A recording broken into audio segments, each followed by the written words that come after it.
Dr. Elena Vasquez had always been curious about life beyond Earth. As a young scientist studying strange creatures and plants, she spent most of her time in laboratories and classrooms. But this summer was different. Her professor had sent her deep into the Amazon rainforest to collect samples of rare plants that might hold secrets about how life could exist in extreme conditions. Elena packed her camping gear, medical supplies, and scientific equipment into her backpack. She had been walking through the thick jungle for 3 days, carefully documenting every unusual plant and insect she found. The humid air made her clothes stick to her skin, and the constant buzzing of mosquitoes was driving her crazy. But she loved this work. Every new discovery felt like unwrapping a present from nature itself.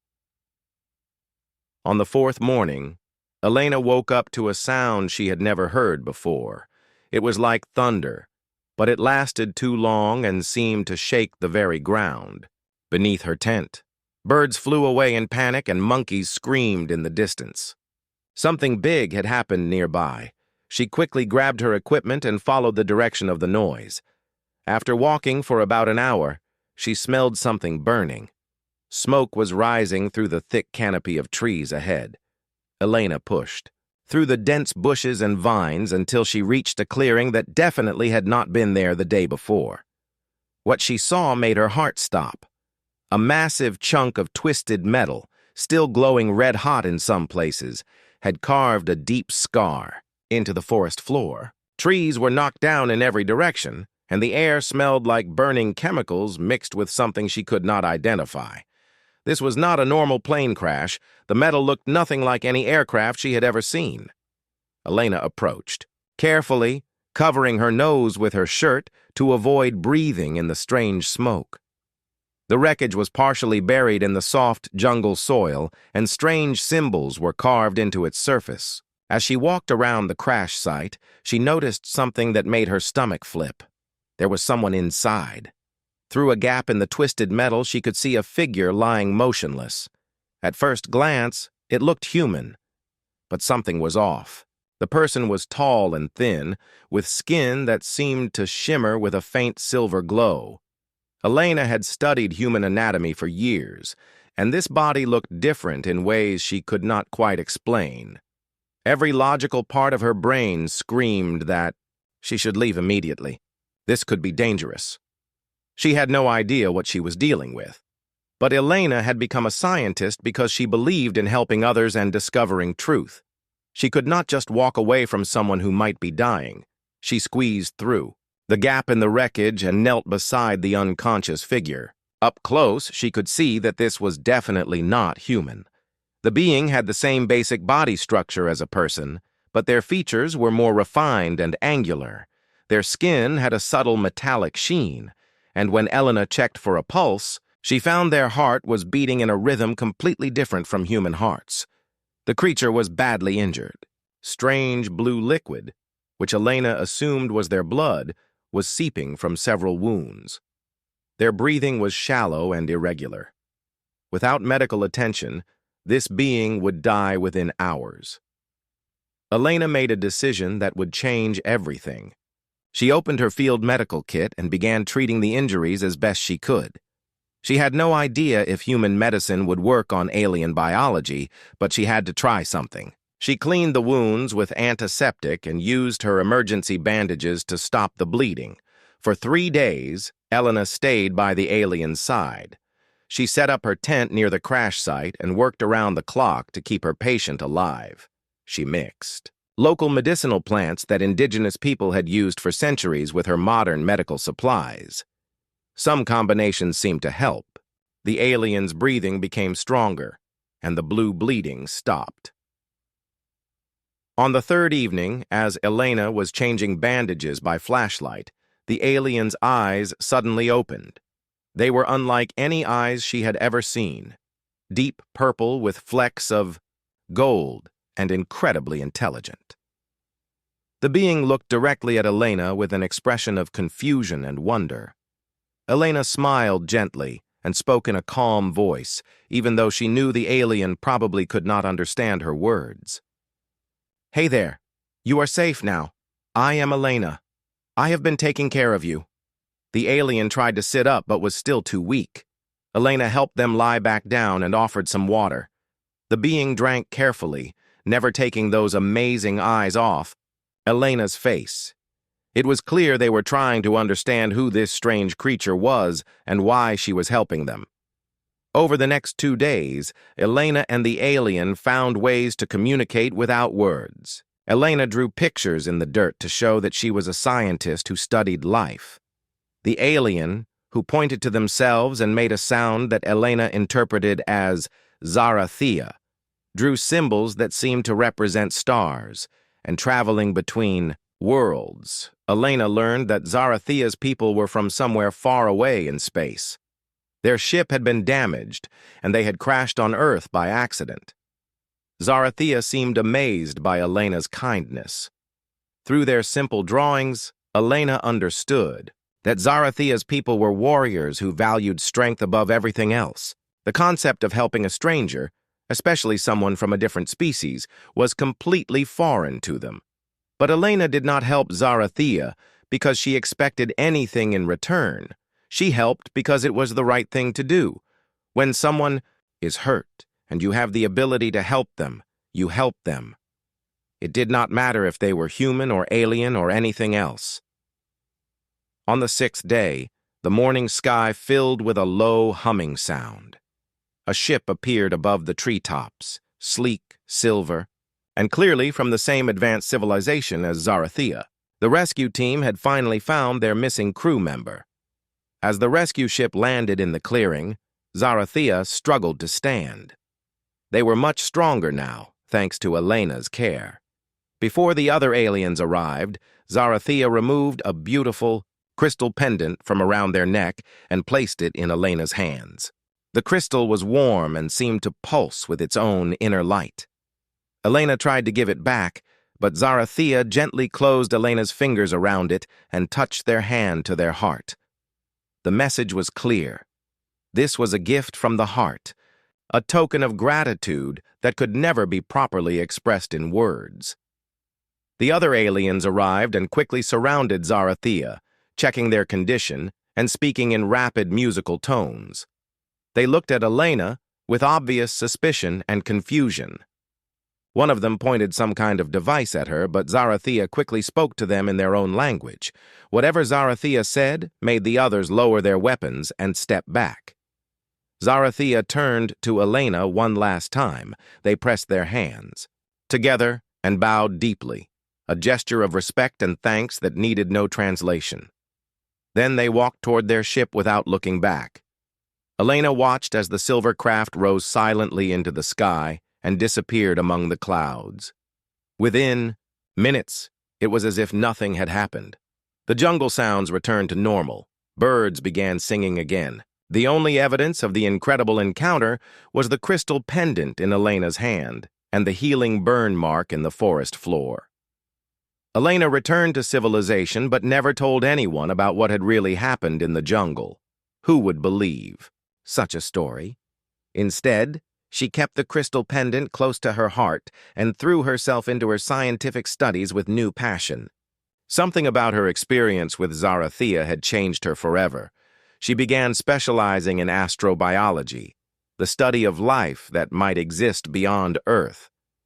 Her professors were impressed by her innovative theories about how different species might communicate and help each other.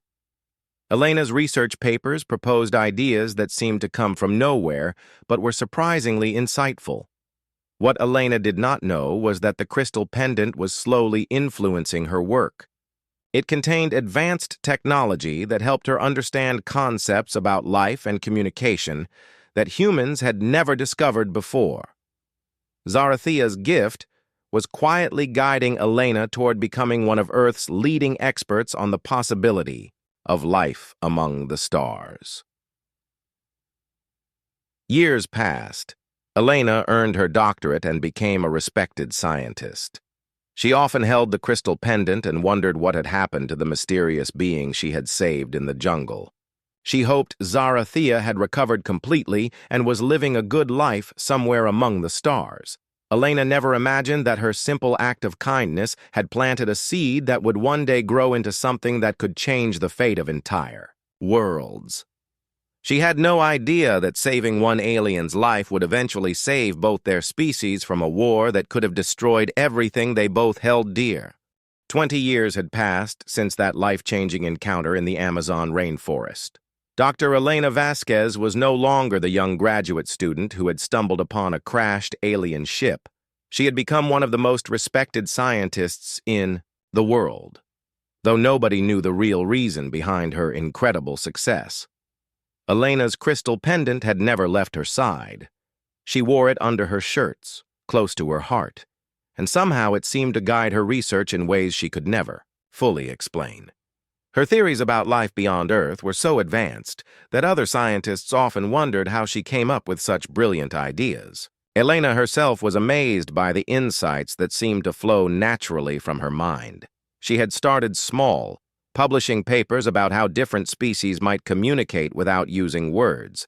Her work on understanding alien biology became famous in scientific circles.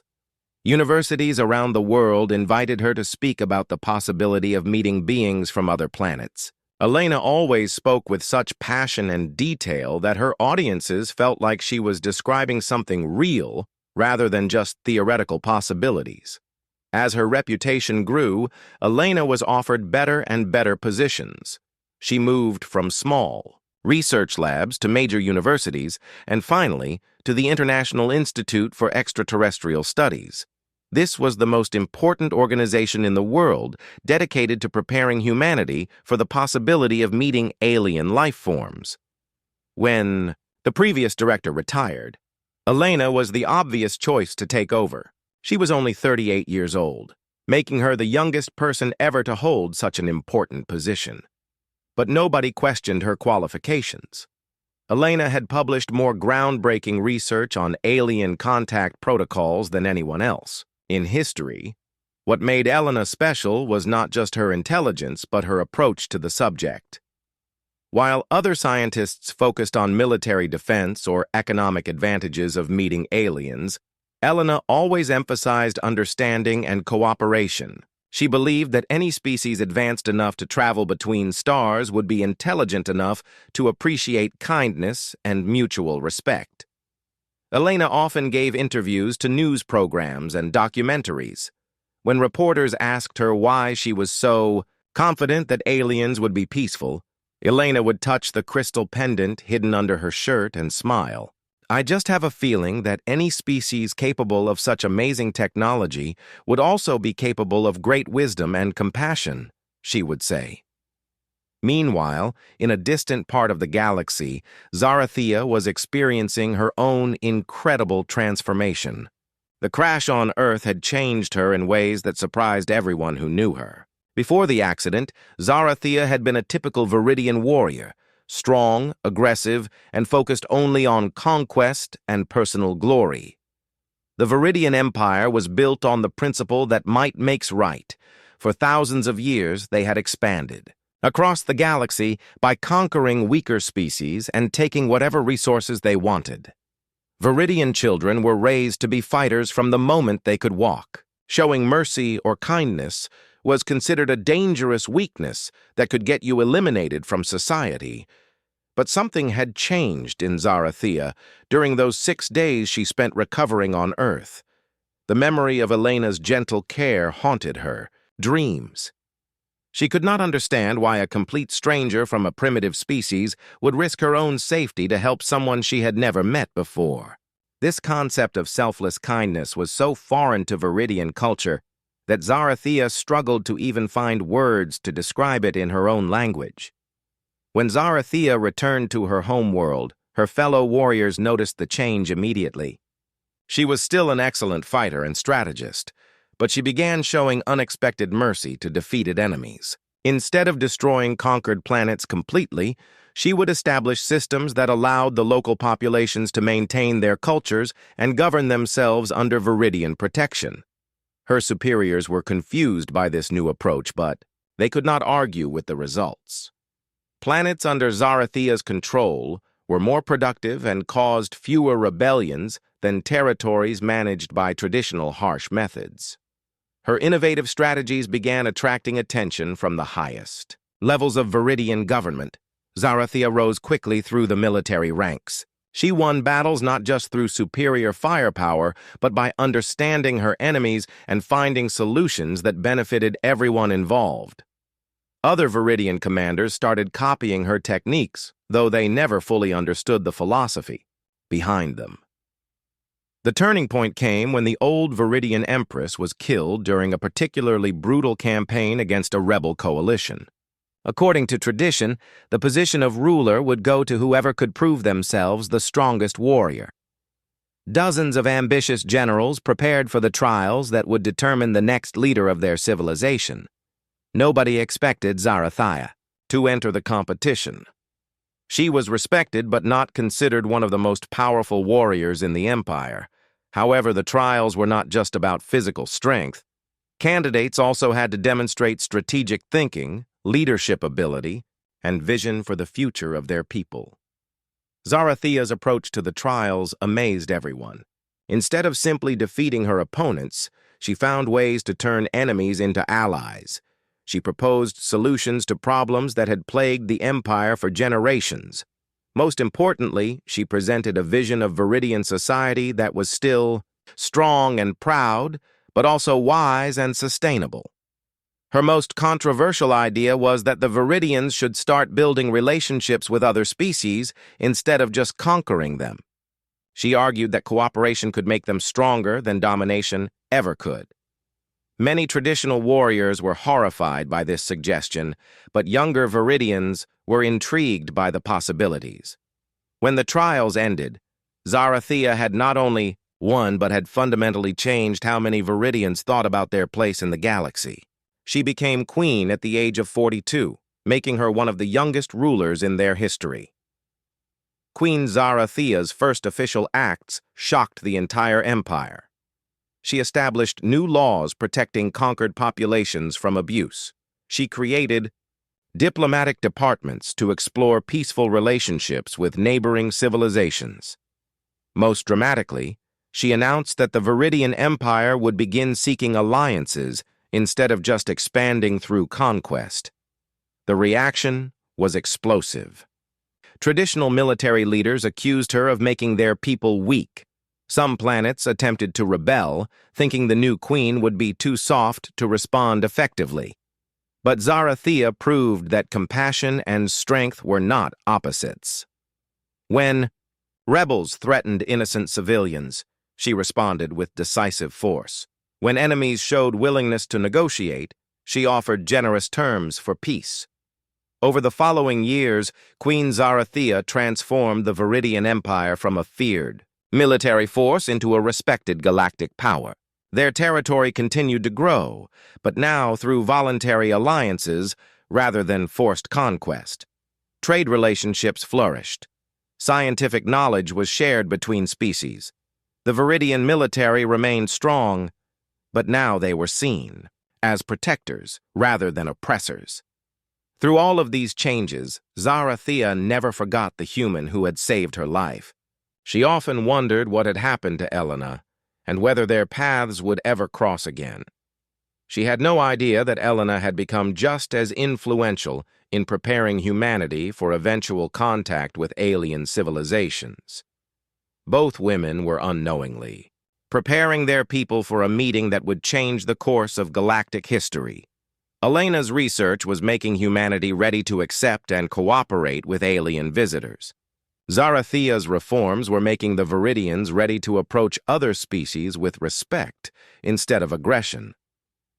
The seeds of compassion that Elena had planted during those 6 days in the Amazon jungle were growing into something that would eventually bloom into peace between the stars.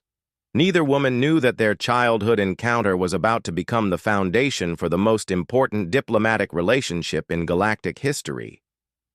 The universe was quietly arranging for their reunion in ways that neither of them could possibly imagine. The morning that changed everything started like any other Tuesday. Elena was sitting in her office at the International Institute for Extraterrestrial Studies, reviewing research proposals from scientists around the world. She had her usual cup of coffee steaming beside her computer, and the crystal pendant she always wore was resting comfortably against her chest under her professional blazer. Then her assistant burst through the door without knocking, something that had never happened in the 5 years Elena had known her. "Dr. Vasquez, you need to see this right now," she said, her voice shaking with excitement and fear. "Every telescope on Earth is picking up the same thing. They're here." Elena's coffee cup slipped from her hands and shattered on the floor, but she barely noticed. She had spent her entire career preparing for this moment, yet nothing could have made her ready for the reality of it. Through her office window, she could see people gathering in the streets, all looking up at the sky with expressions of wonder and terror. The ships appeared gradually, like mirages becoming solid. First, there were just shadows against the blue sky, then metallic gleams reflecting sunlight, and finally massive vessels that were clearly not from Earth. They were beautiful and terrifying at the same time. Sleek silver craft that seemed to float without any visible means of propulsion. Within hours, every government on Earth was in emergency session. Military forces were placed on high alert. Though everyone knew that any species capable of traveling between stars would have technology far beyond human weapons. The most important question was not whether humanity could fight these visitors, but whether they would need to. Elena found herself at the center of the chaos. As the world's leading expert on extraterrestrial contact protocols, she was immediately appointed as humanity's chief representative for first contact negotiations. Presidents and prime ministers who had never spoken to her before were suddenly calling her personal phone, asking for advice on how to handle the most important moment in human history. The aliens sent a message to every communication device on Earth simultaneously. The translation was simple and direct. "We request diplomatic discussion. Prepare representatives for neutral meeting. We will provide safe location." Elena worked with a team of the world's best diplomats, linguists, and scientists to prepare for the negotiations. Everyone was nervous, but Elena felt something else, a strange sense of familiarity that she could not explain. Something about the alien ships reminded her of that crash site in the Amazon jungle 25 years ago. The aliens constructed a space station in Earth's orbit within just 3 days. The speed and precision of their technology was incredible to watch. The station was a work of art as much as engineering. Crystalline structures that seemed to grow rather than being built, connected by bridges that looked like they were made of solid light. Elena led a delegation of 12 people to the space station. As their shuttle approached the alien construction, she felt her crystal pendant growing warm against her skin.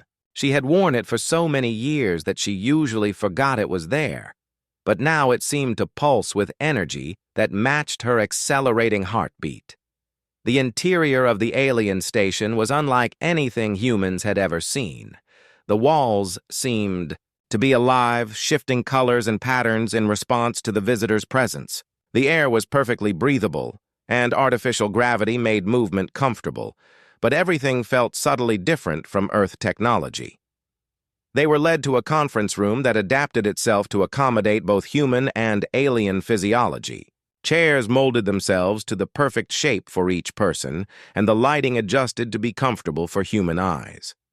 Elena was impressed by the thoughtfulness, though she noticed that everything felt somehow clinical and cold. When the alien delegation arrived, Elena's first impression was disappointment. The beings appeared to be wearing some sort of advanced holographic disguise that made them look like generic humanoid figures without distinct features. Their voices came through translation devices that made them sound emotionless and artificial. The lead alien spokesperson introduced their group as representatives of the Viridian Empire. They explained that humanity had been observed for some time and was now being evaluated for potential membership in something called the Galactic Collective. The terms they described sounded reasonable on the surface, but Elena noticed troubling. undertones. The Viridians kept talking about compliance assessments and cultural adjustment periods that sounded more like ultimatums than negotiations. They wanted extensive information about human military capabilities, resource availability, and population distribution. When Elena asked about mutual benefits and what the Viridians hoped to gain from the relationship, their answers were vague and unsatisfying. What bothered Elena most was the behavior of one particular alien who never spoke during the meetings. This figure clearly held authority over the others. When they gestured, the other aliens immediately paid attention, and several times Elena saw them giving subtle signals that changed the direction of the conversation. There was something about this silent leader's posture and movements that triggered memories Elena could not quite access. The way they tilted their head when listening, the graceful way they moved their hands, even their breathing pattern seemed familiar. Elena found herself staring at the figure more often than was probably diplomatic. The negotiations continued. For several days, with both sides meeting in the space station conference room for hours at a time. Elena grew increasingly frustrated with the Viridians' approach. They seemed to view the talks as a formality before imposing their will rather than a genuine attempt to build mutual understanding. During breaks in the formal sessions, Elena often walked around the station's observation areas, looking down at Earth and trying to process the magnitude of what was happening. Humanity was no longer alone in the universe, but these first representatives of galactic civilization seemed cold and calculating rather than the wise, compassionate beings she had always hoped to meet. The breakthrough moment came during the most important session yet, the meeting that would determine Earth's final status in relation to the galactic collective. Elena had prepared her most persuasive arguments about humanity's potential contributions to galactic civilization and their desire for peaceful cooperation. But just as she was about to begin her presentation, alarms started blaring throughout the space station. Emergency lights flashed, and the artificial gravity began fluctuating in dangerous waves. Elena's universal translator announced that a critical life support system had failed, and toxic gases were beginning to flood the conference chamber. The human delegation immediately moved toward the emergency exits. But Elena noticed that the alien representatives seemed confused by the station's safety procedures. Their holographic disguises were flickering as the power systems failed, and she could see that they were starting to collapse as the poisonous atmosphere affected their breathing. Every instinct told Elena to save herself and her team. The exit was clear, and they could easily escape to their shuttle. But as she watched the aliens struggling with the toxic environment, her conscience would not let her abandon them. These might be her planet's potential enemies, but they were also living beings in danger. Elena grabbed emergency breathing apparatus from the human supplies and rushed back into the poisoned chamber. Her team shouted for her to stop, but she ignored them and began fitting oxygen masks on the collapsed aliens. The silent leader had fallen near the far wall. Their holographic disguise completely failed. As Elena knelt beside the unconscious figure and worked to clear their breathing passages, she got her first clear look at their real appearance. The face that looked up at her through the fading hologram was impossible to forget, even after 25 years. It was Zarathea. The crystal pendant around Elena's neck suddenly blazed with brilliant light, responding to the proximity of its original owner. Both women stared at each other in shock as the emergency systems restored normal atmosphere to the chamber. The scared young graduate student who had saved a dying alien in the Amazon jungle was looking into the same grateful eyes that belonged to the most powerful ruler in this part of the galaxy. In that moment of recognition, everything about the negotiations suddenly made sense to Elena.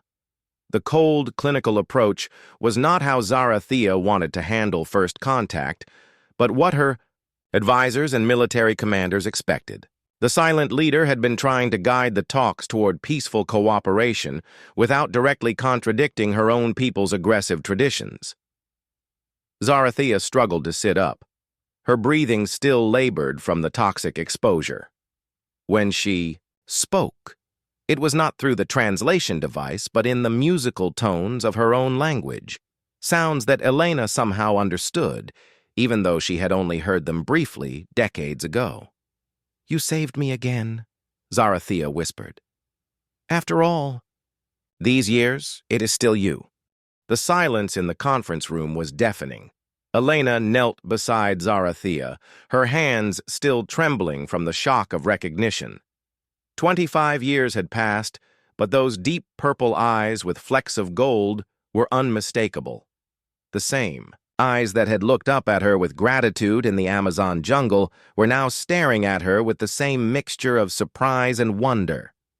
Zarathea slowly reached up and touched the glowing crystal pendant that hung around Elena's neck. The moment their skin made contact, the crystal blazed even brighter, confirming what both their hearts already knew. This was no coincidence. The universe had somehow brought them together again at the most crucial moment in the history of both their civilizations. "I never forgot you," Zarathea whispered in her musical language, though somehow Elena understood every word. "I searched the stars for 25 years, hoping to find your world again. I never imagined you would be the one speaking for your entire species." Elena felt tears streaming down her face. All those years of wondering what had happened to the mysterious being she had saved. All those nights looking up at the stars and hoping they were safe and happy somewhere in the vast galaxy. "I kept your gift close to my heart," she said, touching the crystal. "I never understood what it was, but it always made me feel connected to something bigger than myself." The other members of both delegations were slowly recovering from the toxic gas exposure, but they were too confused and disoriented to fully understand what was happening. Elena's human colleagues were amazed to see their normally composed leader crying and speaking to the alien as if they were old friends. The Viridian representatives were shocked to see their queen showing such emotion to a primitive human. Zarathea struggled to stand, and Elena immediately helped support her. Even after all these years, her first instinct was still to take care of the alien who had once been so vulnerable in her care. But now that vulnerable refugee was the most powerful ruler in this sector of the galaxy, commanding fleets of ships and the loyalty of billions of beings. "My advisors do not understand," Zarathea said quietly, glancing at her own delegation. "They see your species as weak and primitive. They believe we should simply take what we want from your world and move on. They cannot comprehend why I insist on treating humans as equals worthy of respect." Elena began to understand the real situation. "You have been trying to protect us this whole time. The cold negotiations, the formal protocols, that was not really you, was it? You were working within the constraints of what your people expected while trying to find a peaceful solution." Zarathea nodded sadly. "My empire was built on conquest and domination.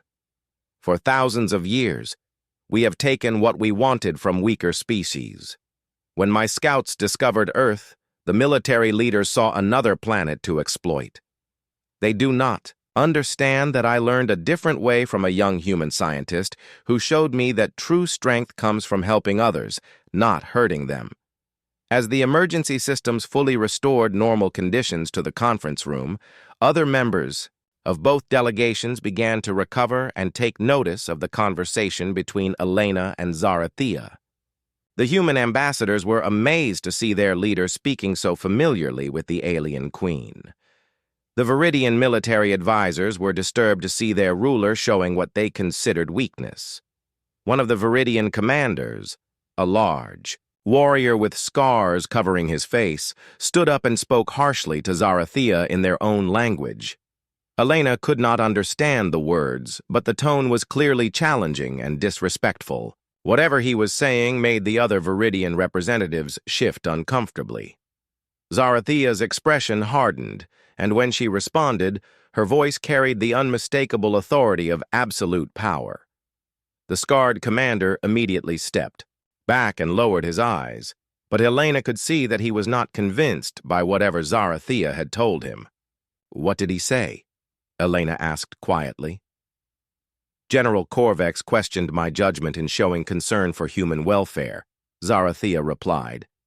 He suggested that my experience on your world may have compromised my ability to make decisions in the best interests of the Viridian Empire. He is not entirely wrong to be concerned. Elena felt a chill of fear. Are you in danger because of your connection to me? There are those in my government who believe compassion is weakness, Zarathea admitted.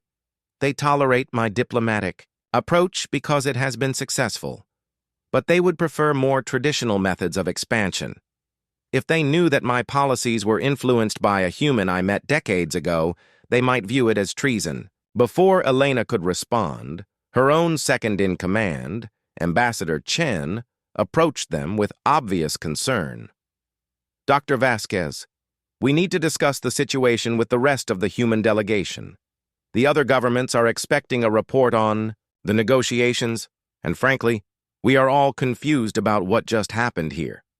Elena realized that she was facing an impossible situation. How could she explain to the leaders of Earth that she had a personal relationship with the alien queen that dated back 25 years? How could she make them understand that this relationship might be the only thing standing between humanity and conquest by a vastly superior military force? At the same time, Zarathea was facing similar challenges with her own people.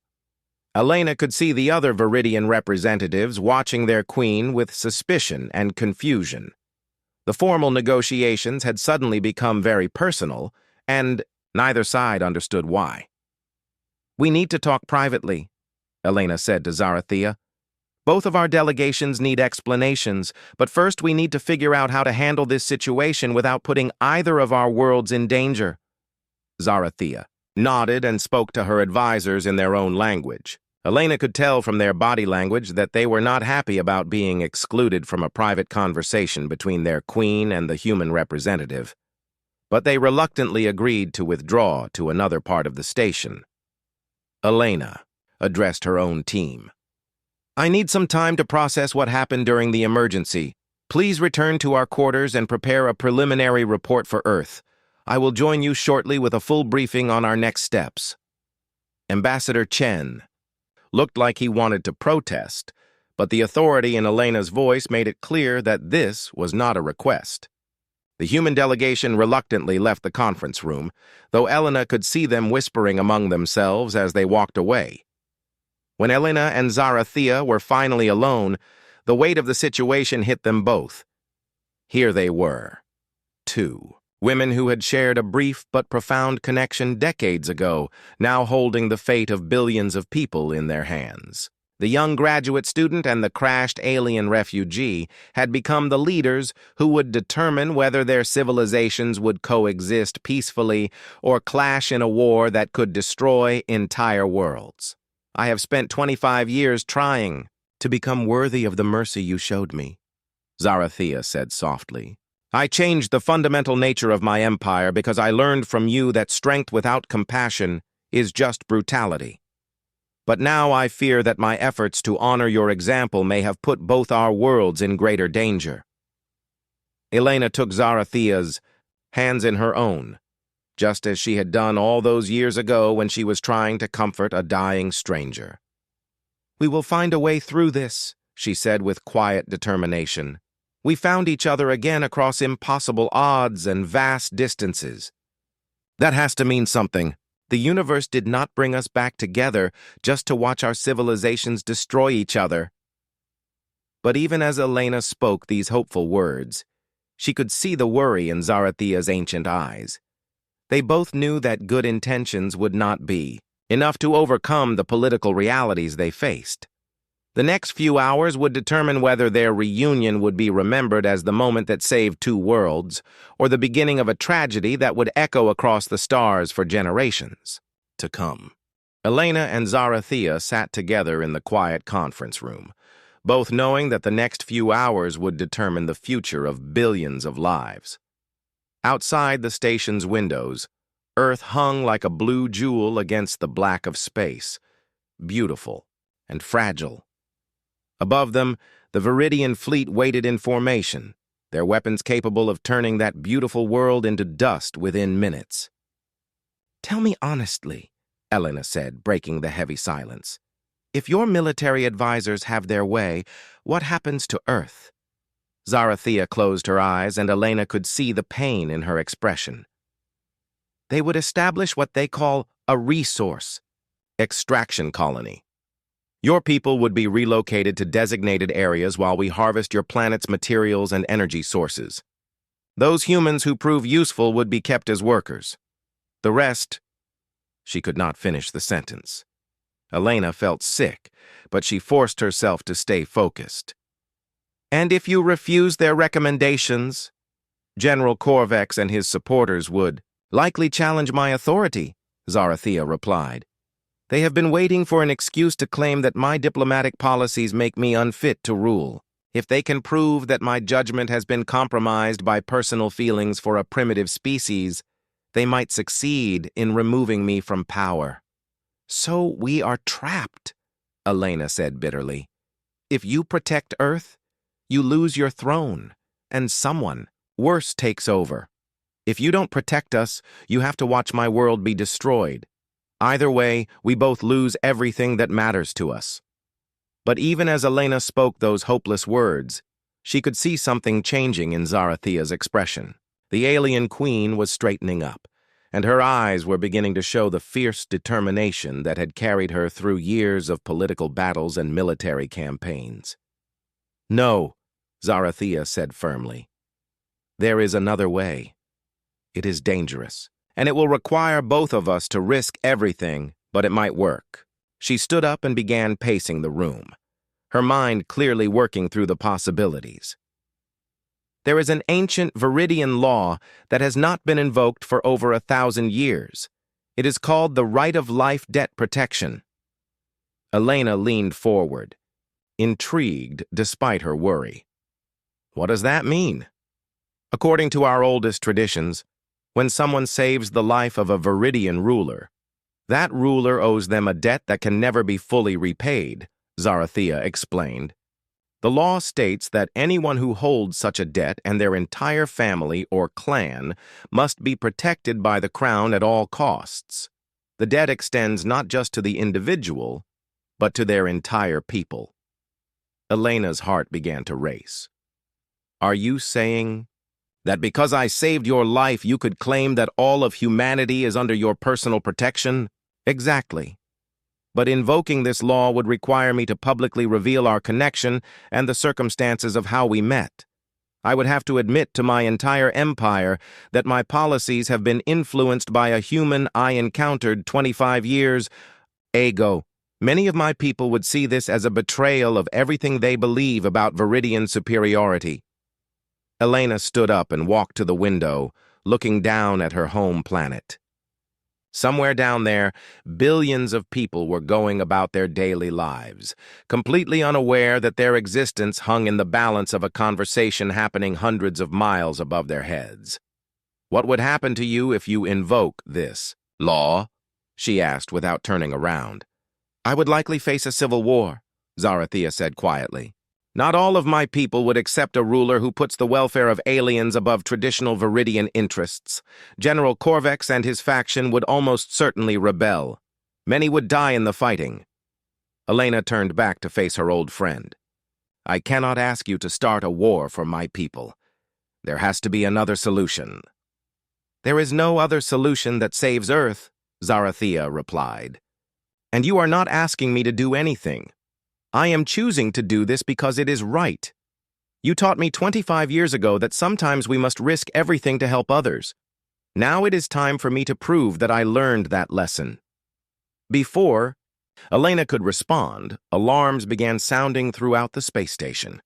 Both women looked at each other with growing alarm as urgent announcements echoed through the corridors in the Viridian language. Zarathea listened for a moment, then her expression turned grim.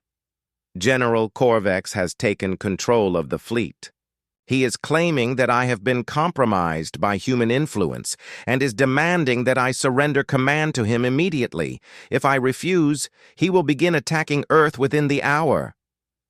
Elena felt the world spinning around her. Everything was falling apart even faster than they had feared. Can you stop him? Not through normal channels, Zarathea said. But the right of life debt protection supersedes all military authority.